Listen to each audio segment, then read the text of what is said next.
What's up, CrossFit Linchpin? Doing another interview today with an affiliate owner that follows the Linchpin private track. I'm going to wait to see. Oh, Risen Strength has joined. Hold on, let's see if I can get him to join here. Stand by. Okay. No. David Tate, add. All right, I think it's working. See if I can get Risen Strength on here. Oh! Is it working? Let me adjust my thing here. Let's see. How are you? All right. Doing good. Can you hear me? Good, yeah. Wow, success. All right, cool. Technology. Man, we were worried about this, but this might have been one of the fastest, smoothest, easiest transitions of getting somebody on I've had in a while. Let me turn up your volume a little bit. Okay. Yeah, I saw your little live button go up, and it was easy. Click on. Well, thanks for joining me. So I was just letting everybody know you're from Risen Strength CrossFit, David Tate. That's right. And you've been following the Linchpin private track, if you're an affiliate. I've been trying to reach out more and more to affiliates that are doing that, getting to highlight them and just chat. So when I reached out to you, first of all, thank you very much for being open to it. Absolutely. It's an honor. I'm a huge fanboy. Oh man, trust me, it's all mutually it's a symbiotic relationship is my goal. So tell the people at home, where's your affiliate located? How long have you guys been in business? What are the nuts and bolts? So we are in Gainesville, Florida, which is sort of north central Florida area, home of the University of Florida, the Florida Gators, if you're familiar with SEC football. So that's kind of what our little town is famous for. I am an affiliate of we're in our third year here in Gainesville, and we're at our third location actually as well. So started out in my barn on my property, a little 600 square foot barn with about 12 members. And then now we're up to 70 members and I think we're at 4,800 square feet in our little facility here in Northwest Gainesville. So it's been a fun adventure.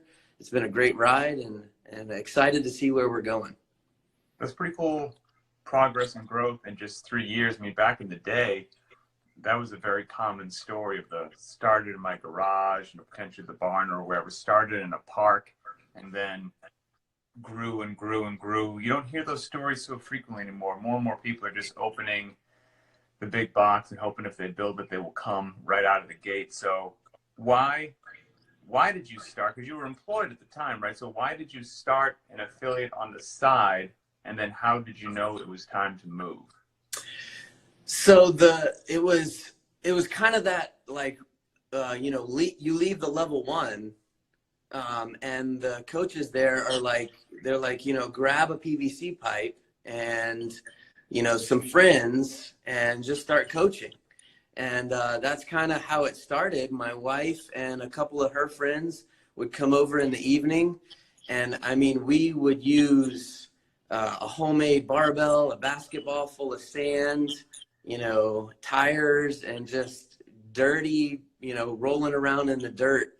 And it just started growing. More and more people were, wanting to join us, and started doing 2 classes every night after I would get home from work. And then probably after doing that for maybe a year and a half, I was also getting a little burned out from my job. And we were like, well, let's just, take a leap of faith and start this thing full time. And that was in 2016. Do you have any idea? Did you move in the hopes, since you're getting stressed out with your job, that if you move to a bigger space, that would mean potentially more clients, more income, maybe be able to get out of your job? Or had you outgrown your barn? We hadn't moved yet. We were still in the barn.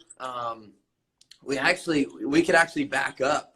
We were working out in our garage at a house before that. And when we moved to a new house that had some property in a barn, that's when we kind of started building the barn up. So I have like maybe, it's kind of cool. We took pictures of the floor where we wrote the names down of the members that were like a part of our crew.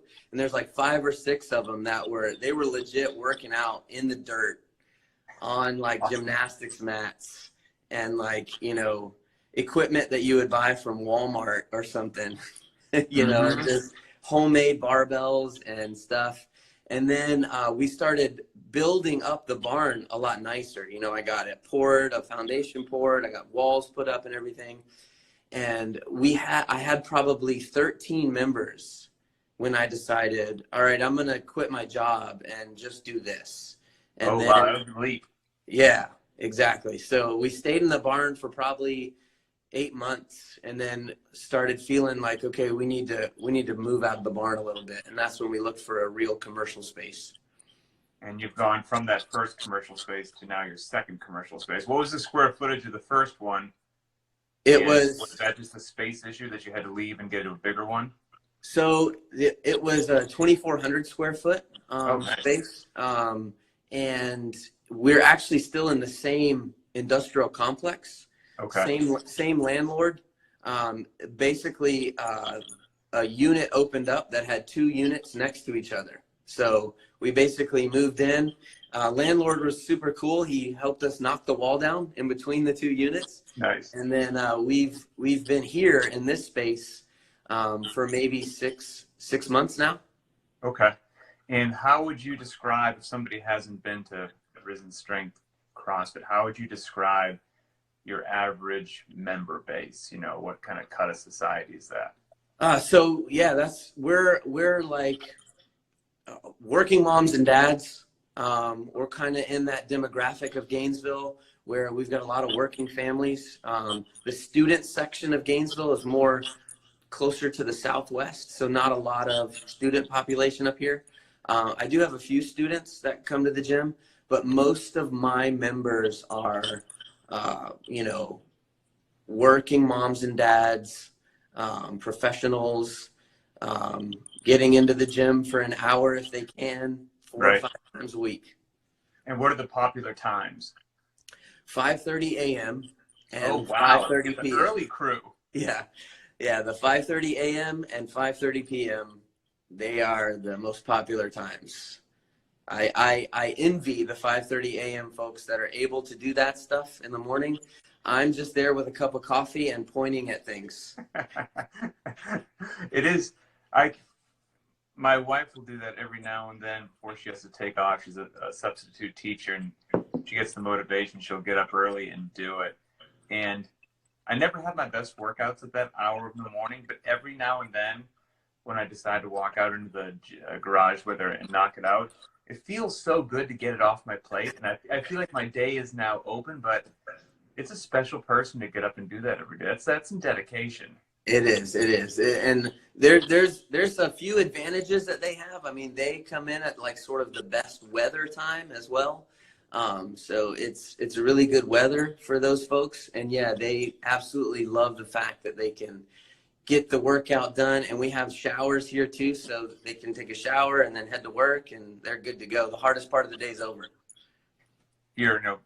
Back when I first started years ago, a shower in the CrossFit gym was a fancy luxury. So that's probably a necessity. Yeah. Then, what's the weather like? It's October 9th as we do this interview, 2019. What's the weather like in Gainesville? It's starting to get nice. We're in the 80s right now. Okay. So it's starting to get nicer. We're having some mornings that are, low 70s. So actually pulling the jackets out, getting the jackets ready.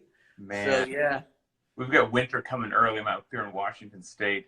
This morning when I got up, it was 37. And yesterday we had like a vicious hailstorm went through and just marble-sized pieces of hail coming down for like an hour. So I would die. It is a gorgeous state, but there's some rugged months that you have to get through for sure. So you're obviously a capable, fired up individual. You started this business on your own. You grew it. You kept expanding. What made you reach out to somebody outside the walls of your gym for the programming for your affiliate? So yeah, I mean, I always thought that programming was one of the things that I would really love to do. But I think one of the things that started happening is as our population grew, the needs sort of became much more diverse, and it started to become, I thought, a little bit stressful for me to sort of find a programming sort of direction that would be more inclusive to a larger, population. And that started stressing me out a lot. Just kind of trying to come up with enough variance and enough intensity, and allowing, my super fitness robots to get a good workout in. Mm-hmm. And then, the everyday folks that we could still play, right, and still get a good workout in and things like that. And I went through so many different sort of phases, I think, in my programming adventure, and ended up, especially after going to the level 2, where, which, by the way, selfless, I don't make any money for anybody that attends level 2s, but it is my humble opinion that the level 2 is, I think more people should attend it. I think it's a wonderful course, super beneficial for coaches. Yeah, and full disclosure, I was lucky enough to get in there before they started doing the testing. So it was a lot more laid back and enjoyable, maybe, without that test kind of lingering in the front of your mind. Over everyone's heads. A different story. It was a great experience, and they talked a lot about programming, and we in the class you were actually able to experience a 1-hour class of a heavy day. Mm-hmm. And you just kind of really got to feel the sense of how to make something like that possible, and not worry about trying to fill the hour with a bunch of stuff, and able to get some really good coaching in, and some really good. Fill it just fine. That's absolutely right. And we've learned that following your program, really focusing on the heavy days and giving them the attention that they deserve is very beneficial. And so just, looking at the different programming options out there, I knew I kind of wanted to outsource it for a little bit and try something out. And just kind of, you have always been on the radar. A good buddy of mine went to the level 1 where you were kind of one of the instructors there. Must have been a while ago. Yeah, and so you've always been somebody that we followed and just looked at. I've always been looking at the Linchpin website and just reading your About Us page. It just made a lot of sense. It started clicking. It was like, this is what I think we want to be over here at Risen Strength as well. So started following you guys in February as an affiliate, and I've talked to a lot of my coaches and sort of have gotten the same feedback that this is good stuff, and we're going to stick with it, just because it's been fantastic. Well, I'm obviously very happy to hear that, but I'm always curious. Sometimes it's what we're doing at CrossFit Linchpin, even though it's classic CrossFit, couplets, triplets, intensity, embrace scaling, respect the heavy days, intensity over volume. Sometimes it's a tough sell for members or for trainers or whatnot. How was the message received, or the change received at Risen Strength? So I think it wasn't so much of the type of programming, because I was really trying to follow that model that you take home from the level 2. It was more or less, hey, why are we doing programming from someone else? Why? I guess that. And a lot of the things that I talked about with my members was the challenge of actually programming for yourself as well. Mm-hmm. And I want to do the same stuff that they're doing. I want to do the same program that we're doing together as a group, as an affiliate. And so the programming for yourself, I think, has challenges as well. Trying not to favor your strengths and trying not to avoid your weaknesses. And so it's been one of those things that has actually helped me as a coach, but also as, you know, an athlete, doing your program, following your program, and sticking to it. Well, that makes me happy. I mean, that's the entire point and goal is make it fun, make it effective, make it. I mean, affiliate owners have enough to do as it is, and running classes and managing employees and, you know, dealing with people's, you know, you have a flock of people under your charge that have things going on in their lives. You get a lot, you're juggling a lot. There's one thing that you told me that you did when we chatted yesterday, so I could jot down some notes and have an idea where to go with this conversation, that I really liked. That, you know, one of the big things we always say is that scaling is cool. You know, remove your ego, embrace scaling. And you said at your affiliate that you renamed, you know, you have the prescribed workout, yeah, scaled workout, but there may be some, you know, stigma associated with the word scaled. And how did you deal with that? Yeah, so it's one of those things. There's something about that. It's in Beyond the Whiteboard. They want to really flick that little thing over that says as prescribed, and I totally get it. I remember starting out doing CrossFit. I was following a forum that would scale the main site workouts for you. Okay. And they put them into categories. They would put them into like dog pack or something, and puppy pack. Yep. And then I was doing the version called Buttercup. Right. Awesome. And so it didn't sound as cool, right? Doing the Buttercup version of the workout. But we talked a lot about scaling, and sort of the idea was we want sort of a modification to increase intensity. So we talked a lot about, you know, making scaling sound cool or sound a little bit better. So just off the top of my head one morning, we said, we're gonna do a Maverick version of this workout. And just sort of with the idea of feeling the need, right? The need for speed. Right. So it just, and it was just this goofy thing that I you know, started talking about doing the Maverick version of today's workout. The Maverick version today is this. And it just started becoming the language in the gym. And so we have totally embraced mavericking the workout. And as a matter of fact, I mavericked today's workout, and it was a lot of fun. I think that's genius. Honestly, I think it's fantastic, because you're right. I mean, as silly as it is, right? I mean, scaling is just a word. It just means the workout's modified in a way. That's it. That's all. It doesn't mean that it's easier. Doesn't mean that it just means it's modified to fit your needs. But it can get inside people's head, and there's power. They just want that RX. So the mere fact that you found a workaround keeps your clients happy, keeps them fired up, keeps them having fun, and they don't feel like they're in some watered down version of whatever it is. I think there's a subtle genius there that I hope other affiliates hope they steal it, quite frankly. Yeah, no, absolutely. And it's actually had that effect. It's like there's a cool element to the Maverick, you know, and Love it. The idea is, you know, get that intensity. Let's focus on the intensity. Let's not worry about the volume. Let's not worry about the load that you have on the bar.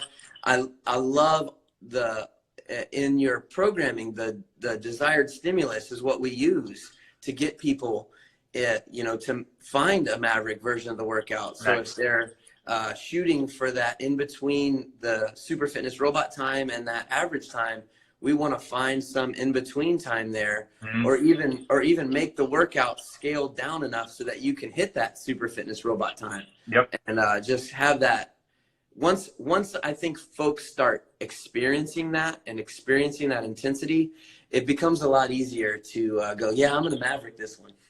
I love the name. I mean, I scale at least one workout a week, if not 2 workouts out of 5. And it's just, if it makes sense, it's just a smart thing to do. You also said you've got T-shirts, right? Yeah. So my one of my coaches for my birthday, she made me a shirt that says #Maverick on it. And we've got one of our members at our gym actually owns a screen printing company. And so, yeah, we're working on, we might get into some issues with the new movie coming out, the new Top Gun movie coming out, but we're planning on making a pretty legit Maverick t-shirt coming up soon. So. Oh, that's awesome, man. So one thing which maybe other affiliate owners watching this could benefit from is, you know, the program that you're using is what people see on our Instagram, on our website. You know, there's just a lot more behind the scenes with the warm up, the scaling, the options, the accessory work, you know, the goal times, all that stuff. But every Thursday is a rest day, and I'm going to assume that your business is open on Thursday. So how do you deal with that Thursday that we program as a rest day? Yeah, so this is something we started last year when the Open came around. We basically decided Thursdays are going to be active recovery day. So you come to the gym and I program about 15 minutes of mobility. So we're gonna actually spend some time with mobility. I personally follow the Ready State with Kelly Starrett. So I use a lot of his resources, and we basically go through a 15-minute mobility session.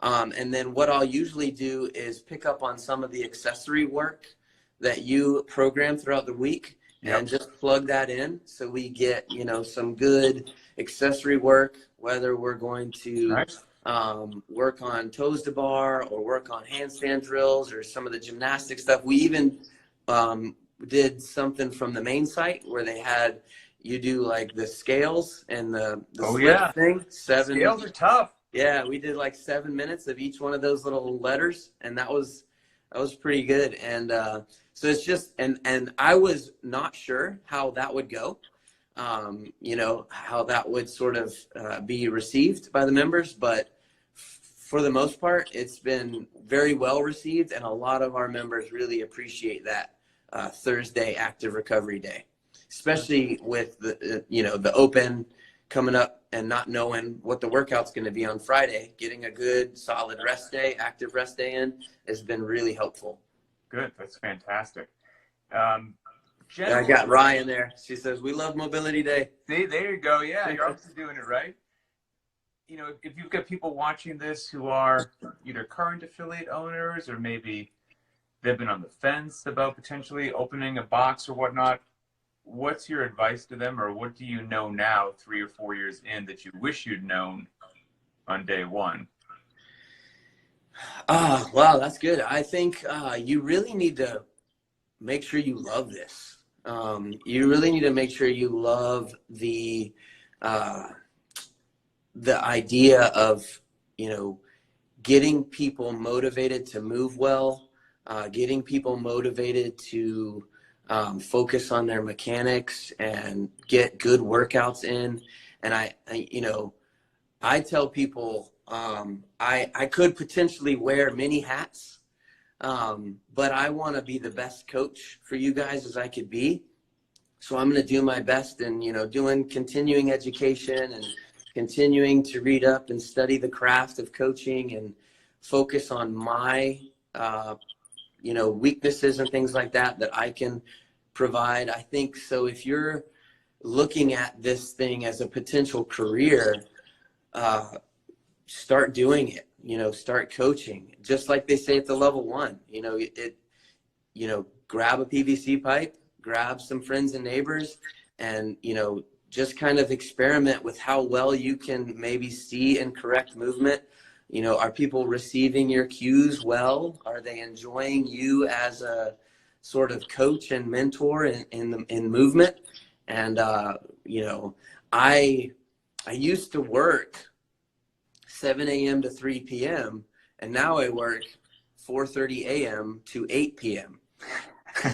So, you know, you really need to make sure that you love that and you love this enough to spend, you know, 85% of your day at the gym, you know, and I'm not working out 85% of the time. I'm, you know, I'm doing the classes and helping people move and Hopefully you love, doing that with folks and helping them, get that movement capacity and that movement potential. And you just got to love it, I guess. I think you nailed it. You got to love it, and you better love helping people, because that's the overwhelming majority of how you're going to spend your day. So give people, promote, let people know if they're in the area, how do they contact you? What's your website? What's your Instagram? So if people are in the area, they'll head out to Risen Strength. Yeah, that's awesome. We're at risenstrength.com on the website, but I don't know that people use the www websites anymore. We're on the Facebook. Yeah, we're on the Facebook, Risen Strength. We're on the Instagram, Risen Strength on Instagram. Come by anytime. We have open gym from 12 to 4. You can come by and chat with me. Hit us up on Instagram. My phone number is wide open. I think it's listed there on Facebook, on Instagram. You can shoot me a text. Email is coach@risenstrength.com. And we love the Linchpin programming and the Linchpin mindset. We talk about it all the time, where we take our fitness seriously, but we don't take ourselves that seriously. We like to have fun, and we're super family friendly here. We got kids running around all the time, and super laid back, and we love it. Man, that warms my heart, David. No joke. I mean, thank you for the support. I'm honored you trust us enough to be a part of your family and your affiliate, and we don't take it lightly. And I hope I get myself down to the Gainesville area, because I will swing in there, brother. I appreciate it. Yeah. So are we like best friends now? I would say darn close. Because my wife is a little bit jealous that you are the backdrop of my phone, me and you, the picture. Fantastic. You know what? I don't know if you remember me seeing you in Madison. I'll screenshot this and make it my backdrop. Yeah, yes, you absolutely should. Do you remember seeing me in Madison, yelling at you? It jogged my attention because you posted that on Instagram. Yeah. And then I saw the photo on Instagram. I was like, all the dots got connected into my head, because the games, as you can imagine, is just a whirlwind of activity. The games week ends, and I don't really remember anything from the games week, because it's just a fire hose of stimulus for 7 days. So, but then when I saw that photo, I was like, small world. It's a cool story, because it was the first day. We were just walking around the first day. Yep. They had done the athlete thing. There. Yeah, and I saw Kelly Starrett, and I ran over and got a selfie with him. And I was telling my wife, I was like, it'd be so cool if we saw Pat Sherwood. And sure enough, you were walking right out of the field, and I yelled your name across the stadium. You probably thought some psychopath had saw you. And yeah, it was no joke. 10 seconds after saying, I hope we see Pat Sherwood, you're walking forward. It was fantastic. Small world, man. It made the weekend. It worked out exceptionally well. Thank you on behalf of Risen Strength. Thank you for what you do. You've been awesome. Your programming is genius. It's brutal, right? It's elegant, and we love it. We love it so much. Thank you. It's my pleasure, and we'll have to check back in 6 months or a year and see how it goes. We'll hopefully all be super fitness robots by then. I would like that. All right, David. You have a good day, brother. You too, man. Thanks a lot. Thank you.